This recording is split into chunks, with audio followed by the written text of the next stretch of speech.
bringing Israel to the world. This is IBN News. With News of Israel, I'm Susan Michaels. A plane belonging to Israel's flag carrier El Al was the first Israeli aircraft to make a direct commercial flight from Israel to the United Arab Emirates, landing in Abu Dhabi on Monday. We just completed a truly historic flight, the first ever commercial flight from Israel to an Arab Gulf country.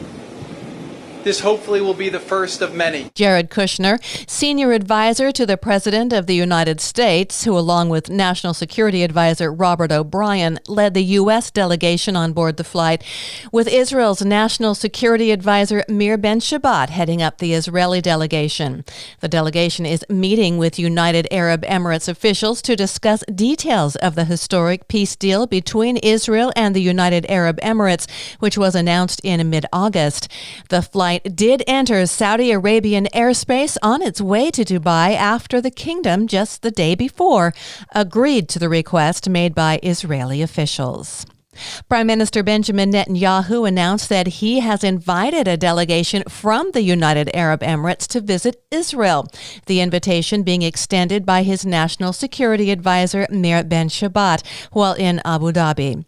Netanyahu told a news conference, "We will welcome them with a red carpet as they welcomed us." The Prime Minister also said, "I instructed our delegation to prepare as soon as possible an official agreement that will be signed soon in Washington." Hamas has announced an agreement has been reached with Israel to de-escalate violence across the border. A statement by the terror group said the talks, which were mediated by the Qatari envoy to Gaza Strip, Mohammed al-Ahmadi, brought understandings between us and Israel to return calm to the region. Officials in Israel confirmed the agreement and said it will see the transfer of Qatari financial aid into Gaza, full reopening of the Karim Shalom border crossing, and Gaza's fishing zone expanded to its pre-escalation area. And ministers have approved the plan proposed by coronavirus czar Professor Roni Gamzu to divide the country by 250 local and regional councils and apply restrictions according to the active virus cases in each area. I'm Susan Michaels. IBN, Israel Broadcast Network.